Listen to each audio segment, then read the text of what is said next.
Assalamualaikum warahmatullahi wabarakatuh. Salam sejahtera untuk kita semua, Om Swastiastu, Nama Budaya, Salam Kebajikan. Yang kita hormati, kita kagumi, Bapak Menteri Keuangan, Bapak Purbaya. Luar biasa Pak.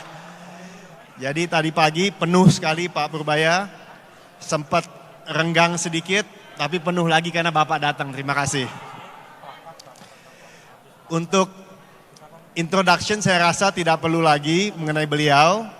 Saya hanya untuk memberikan, ya tolong duduk ya, sedikit gambaran Pak Purbaya, bahwa teman-teman Kadin di depan kita ini, kita untuk Rapimnas kali ini fokusnya mengenai lapangan kerja. Bagaimana gotong royong menciptakan lapangan kerja. Nah, sebelum Rapimnas ini, kita sedikit berbeda membuat approach-nya bottom up. Jadi di Kadin Indonesia itu dari 12 bidang Pak, ada ekonomi, sosial, infrastruktur, telah mengadakan Rakornas. Lalu teman-teman dari 38 provinsi telah juga melakukan Rapim Prof. Dan juga asosiasi telah memberikan masukannya. Jadi kami tanpa panjang lebar ingin mendengar dari Bapak gebrakan apa lagi nih Pak. 3 bulan, 4 bulan yang lalu gebrakan Bapak memindahkan dana 200 triliun dari Bank Indonesia ke Himbara, itu sudah benar-benar gebrakan yang segar sekali. Lalu berikutnya Bapak ke pasar modal mengatakan hati-hati saham gorengan, tapi karena efek dari saya, ya justru all time high record ininya, stock market. Lalu Bapak juga datang ke pelabuhan Pak, mengetahui bahwa dalam pertarungan, dalam perdagangan, kita juga mesti menjaga domestik. Karena jangan-jangan di domestik itu serangannya juga lebih banyak dari barang-barang yang ilegal. Nah jadi gebrakan apa lagi Pak yang Bapak akan lakukan, tapi yang paling penting di mana teman-teman Kadin baik pusat dan daerah bisa berkontribusi, berperan kembali lagi untuk menciptakan lapangan kerja. Dan tentu hubungannya sangat dekat dengan bagaimana kita bisa meningkatkan daya beli dan juga investasi. Nah, jadi mungkin itu saja Pak sebagai paparan. Kita tentu semua sangat tertarik mendengarkan Bapak. Jadi waktu dan tempat kami persilakan Pak Purbaya. Terima kasih. Tepuk tangan buat beliau. Terima kasih Pak Anin. Assalamualaikum warahmatullahi wabarakatuh. Selamat sore, salam sejahtera bagi kita semua. Shalom, Om Swastiastu, Namo Buddhaya, salam kebajikan, Rahayu. Yang saya hormati Ketua Umum Kadin Indonesia Bapak Anindya Bakri, para Wakil Ketua Umum Kadin Indonesia, para Ketua Umum Kadin Provinsi dari seluruh Indonesia, dan seluruh anggota Kadin yang hadir pada acara Rapimnas Kadin sore ini. Oh, Rapimnas ada pemilihan ketua enggak? Itu Munas. Saya dengar ada Kadin, ada juga Kadin Perjuangan. Udah lewat. Pertama-tama, marilah kita panjatkan puji syukur kehadirat Allah Subhanahu wa taala, Tuhan Yang Maha Esa, karena sore hari ini kita berkumpul di tempat ini. Biasanya emang kalau saya baca semuanya bosan. Jadi saya tutup deh. Tadi pertanyaan Pak Ketua amat dalam dan sekali bertanya langsung 10 pertanyaan kali tadi. Saya sebenarnya agak bingung jawabnya, yang mana duluan. Tapi saya cerita begini, pada waktu saya diberi tugas menjadi Menteri Keuangan, ekonomi kita keadaannya tidak baik-baik saja. Kalau ekonom yang mengerti, bahkan lebih ngeri arahnya ke depan seperti apa. Udah gak ada harapan dan kebijakannya salah semua. Jadi pada waktu itu ekonomi kita direm, saya nggak tahu sengaja atau nggak sengaja dari sisi, oh nggak ada tanggung jawab, fiskal dan ini nggak ada tanggung jawab, saya sini. Adalah, kurang seru nanti. Kita layanin sampai besok pagi juga oke. Jadi uang di sistem, saya ngomong ekonomi dikit nggak apa ya, keadaannya buruk sekali. Coba kalau dikasih lihat tuh gambar yang ini ya, yang hijau itu, sini. Ini saya kalau orang ekonom, kalau kayak saya, oh duduk, oh berdiri.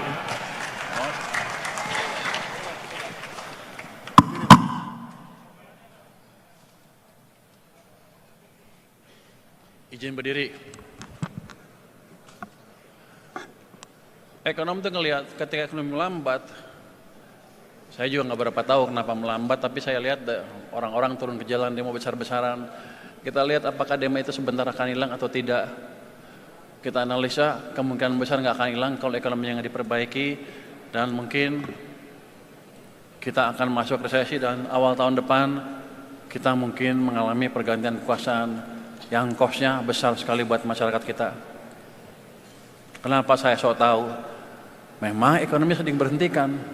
Kalau Anda lihat makroekonomis monetaris terkenal, pemenang Nobel Milton Friedman, dia bilang kalau Anda mau lihat kebijakan moneter longgar atau ketat, Anda jangan lihat dari bunga, tapi lihat dari laju pertumbuhan uang beredar, base money, M0 katanya.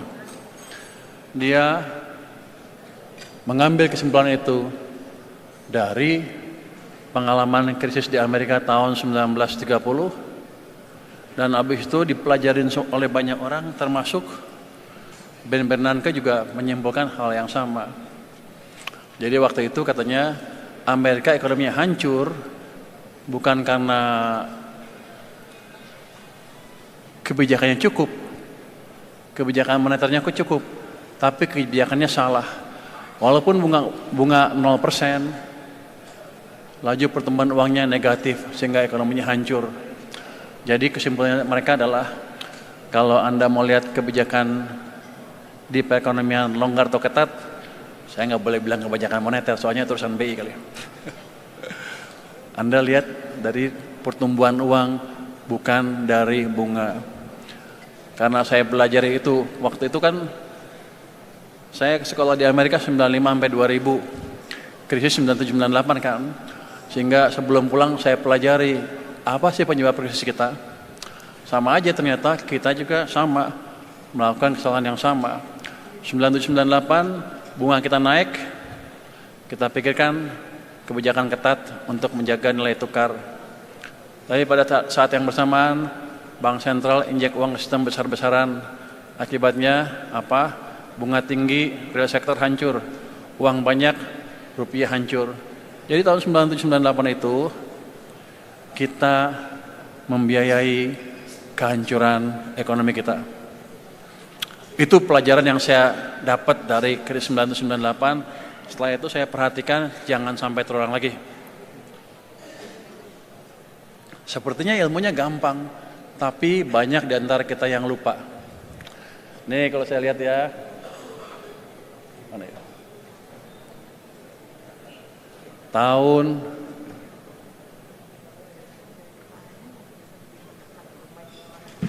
gini. Tahun jelas. Paling gampang kalau kemarin kenapa ekonomi kita melemah? Karena uangnya dibuat nol sejak 2023 pertengahan terus ke bawah sini. Sepanjang 2024 pertumbuhan uangnya nol. Ini hampir nol kan? Artinya ekonomi sedang direm. Dilonggarkan sedikit di sini, tapi bulan Mei, Juni, Juli, Agustus, September ditaruh di sini.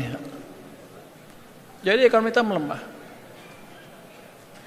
Jadi hampir pasti, ini nggak dibetulin, kita udah krisis berarti, terus akan hancur.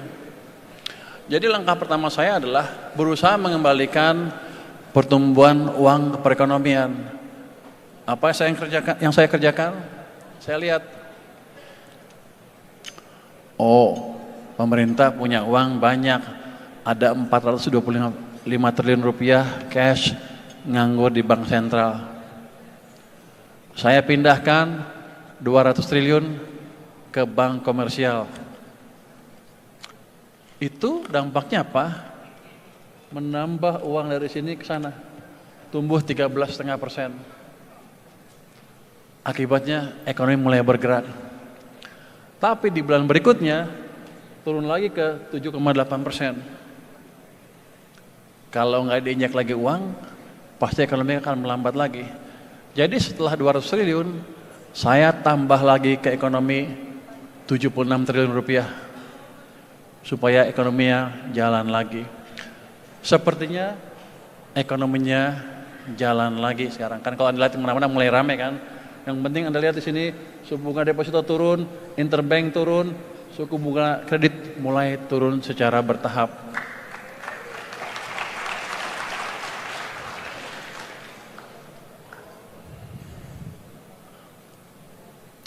Nah, ke depan gimana? Kenapa saya berani bilang, kalau tumbuh 6% mah gampang. Ya 6,5 nggak susah amat. 7, 8 baru perlu extra effort. Ini saya udah ngomong berkali-kali, tapi saya ceritakan lagi di sini. Waktu zaman apa bedanya zaman Pak Presiden Jokowi dengan zaman Pak Presiden SBY? Waktu zaman Pak SBY, ekonomi tumbuh 6% rata-rata. Pada waktu zaman Pak Jokowi, 5%. Salahnya di mana?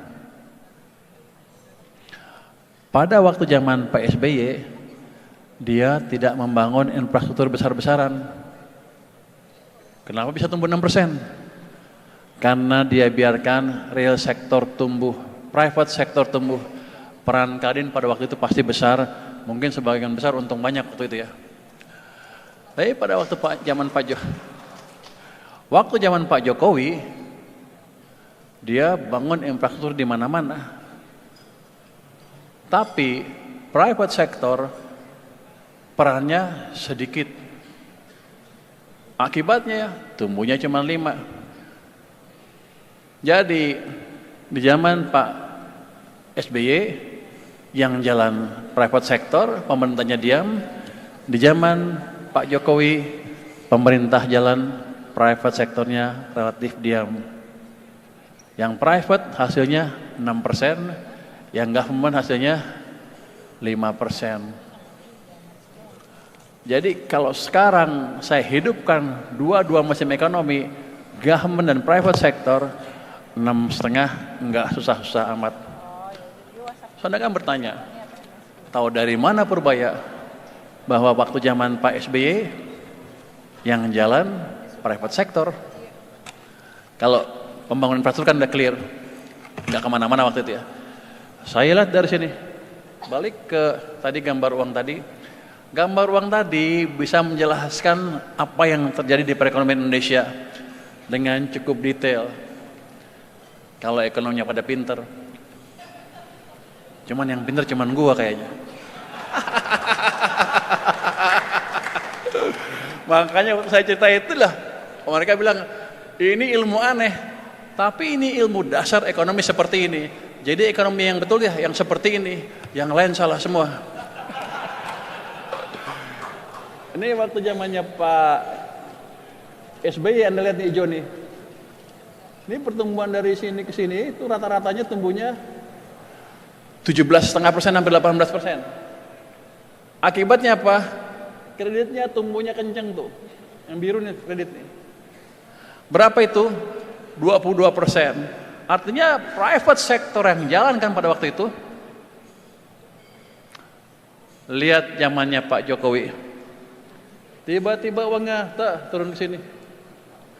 Ini kadang-kadang 2008 sampai 2009 ini, 2018 2019. Sebelum Covid, rata-ratanya udah 0. 2 tahun sudah direm ekonominya.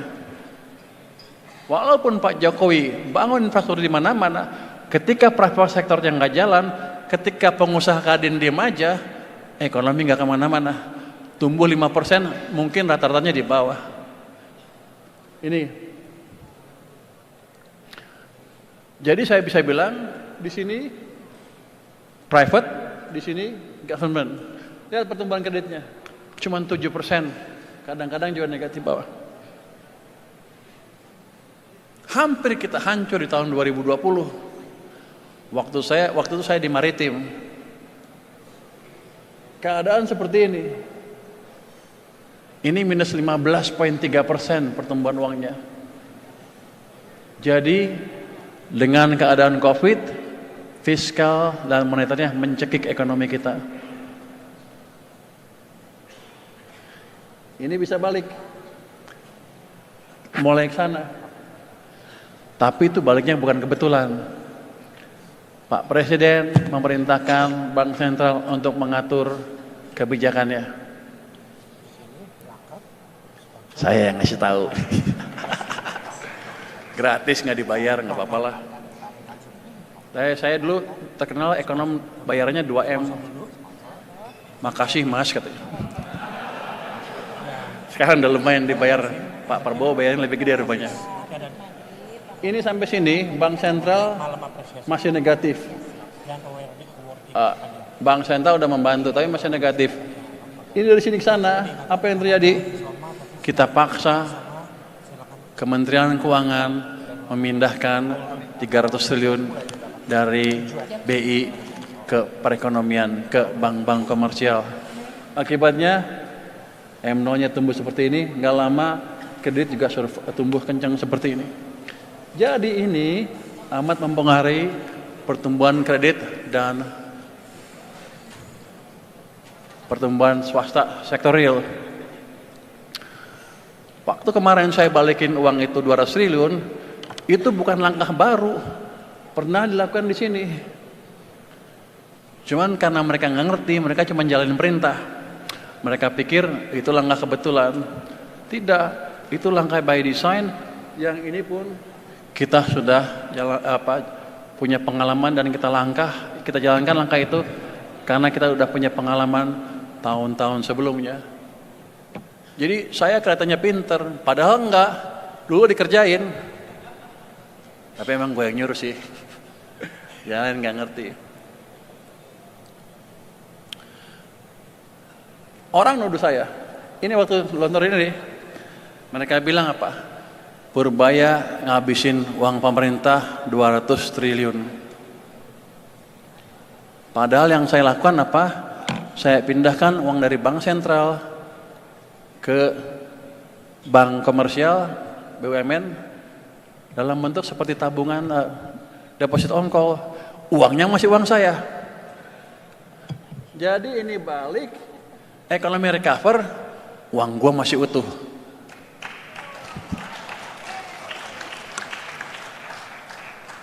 Pinter juga saya katanya.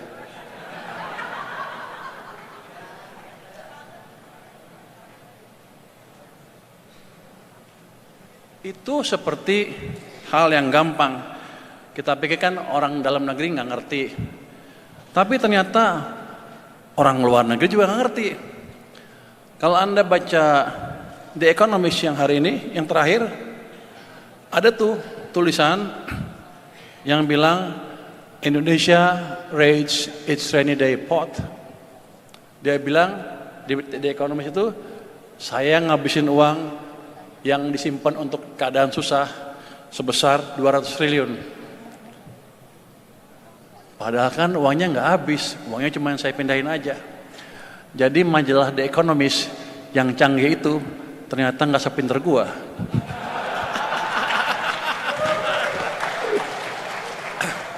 Jadi gini,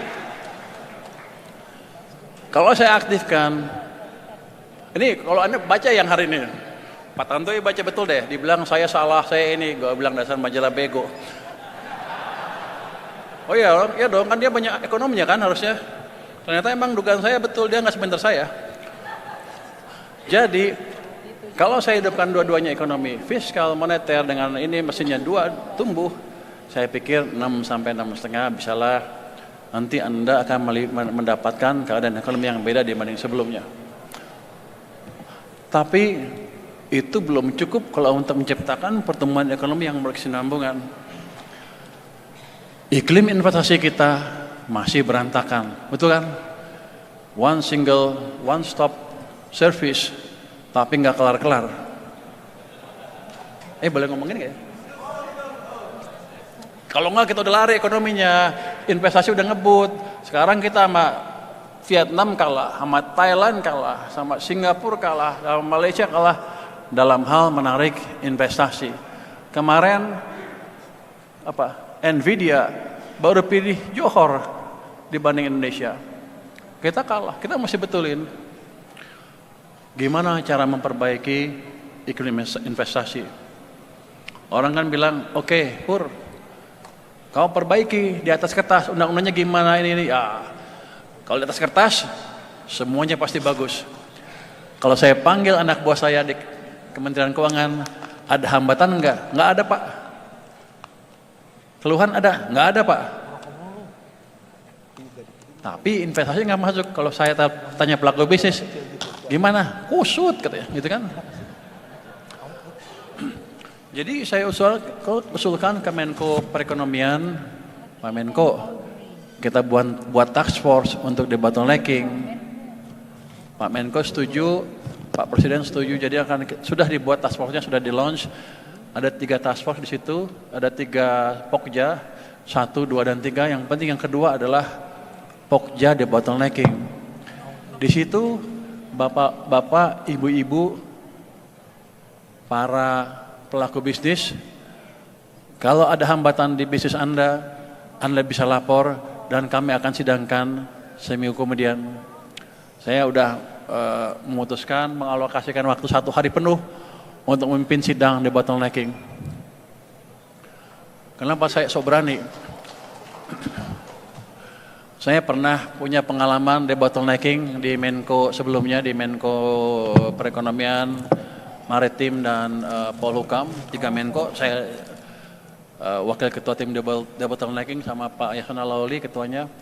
Kita dari 2016 sampai 2019 menyelesaikan 193 kasus investasi berhubungan dengan investasi sebesar 894 triliun rupiah. Cuman kita nggak pernah ke media. Makanya investasi kan dipindah ke maritim. Karena kita jago. Ke depan kita akan perbaiki itu sehingga nanti iklim bisnis akan kita perbaiki secara bertahap langsung dari lapangan. Nanti dari situ kita betulin peraturannya. Bukan dari peraturan ke lapangan, dari lapangan ini ke peraturan nanti. Jadi teman-teman nanti kalau ada masalah bisnis, lapor ke tempat saya. Nanti saya umumkan besok mungkin lapornya kemana. Nanti akan kita bereskan.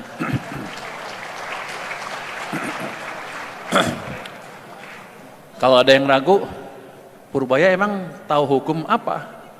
Emang dia bisa jadi hakim?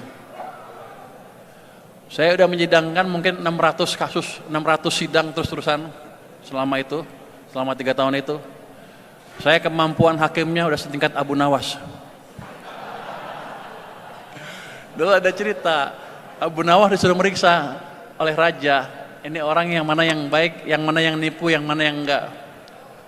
Dia panggil, dia ambil kuda kan, kudanya dikasih minyak, terus orang-orang suruh pegang itu, masukin kurang tutup suruh pegang.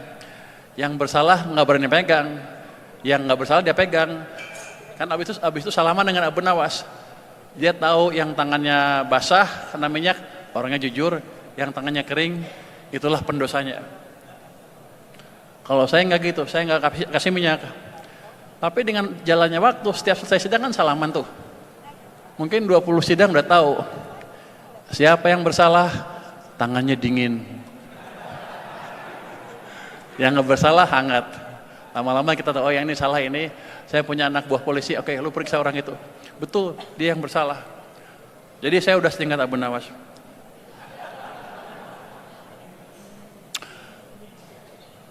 Iklim investasi, kalau kita perbaiki iklim investasi, apa otomatis para pengusaha domestik bisa berjaya? Enggak. kalau kita tidak lindungi pasar domestik kita. Saya selalu bilang kan, kita nggak usah takut dengan global uncertainty. Kenapa? Tiap tahun selalu ada global uncertainty, nggak bisa kita kendalikan. Ngapain kita pusing-pusing?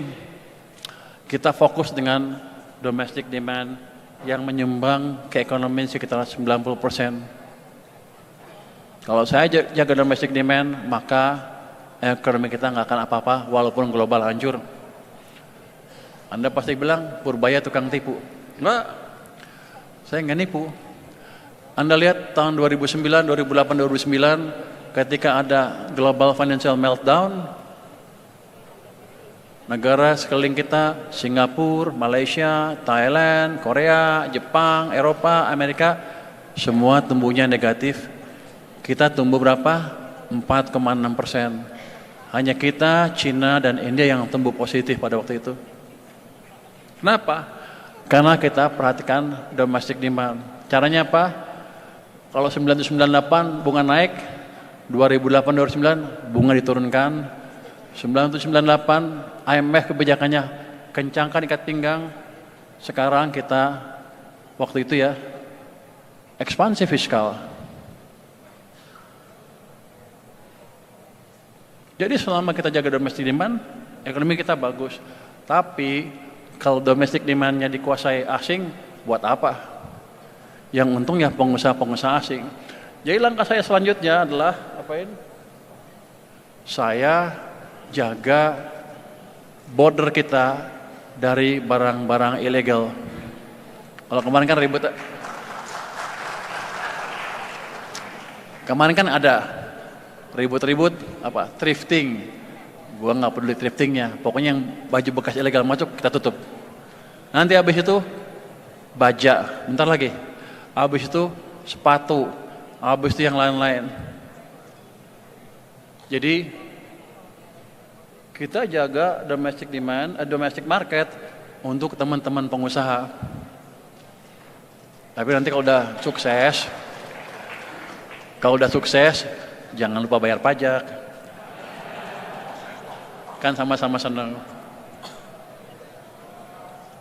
Jadi basically kita ingin tumbuh 6, 7, 8% nanti ke depan. Waktu Pak Prabowo bilang tumbuh 8%, target tumbuh 8%, semua orang ngetawain, ya nggak mungkin. Saya sih waktu itu belum di sistem ya, masih di luar. Saya bilang, ya emang susah. Tapi kalau kita mau jadi negara maju, kita harus tumbuh double digit selama 10 tahun lebih. 8% masih belum double digit, tapi itu satu awal langkah ke arah sana. 8 masih terlalu rendah malah. Jadi langkah awal itu 8%. 8. Jadi dengan langkah ini saya harapkan tahun depan kita bisa tumbuh 6, tahun depannya lebih cepat lagi. Harusnya 4 tahun, 5 tahun lagi udah kelihatan tuh 8%-nya bisa kecapai apa enggak. Seandainya nggak capai 8%, dapat 7 juga udah lumayan. Tapi saya pikir dengan tadi strategi fiskal moneter jalan, mesin pemerintah jalan, mesin swasta jalan, domestic market dijaga dengan betul, iklim investasi diperbaiki, harusnya 8 enggak susah-susah amat. Balik, orang bilang Purbaya ini omong besar. Kalau Anda lihat di pasar modal, itu kan banyak analis-analis kan. Itu orang-orang pinter. The fact bahwa stock market bisa naik dengan cepat, kelihatannya mereka percaya, kayaknya Purbaya serius nih. Pak Prabowo serius. Jadi tumbuh 8% susah, tapi bukan angka yang mustahil kalau kita ajukan secara bertahap. Jadi fiskal, sektor keuangan investasi dan iklim investasi diperbaiki. Apa lagi yang menarik? MBG. Apalagi Koperasi Merah Putih. Pasti Anda bilang, itu kebijakan ngawur. Kayak dewa mabuk tuh sana kesini. Kalau Anda lihat Sumitronomics, ada 3 pilar. Pemerataan pembangunan, stabilitas yang tinggi, stabilitas sosial paling tinggi, dan laju pertumbuhan ekonomi yang tinggi.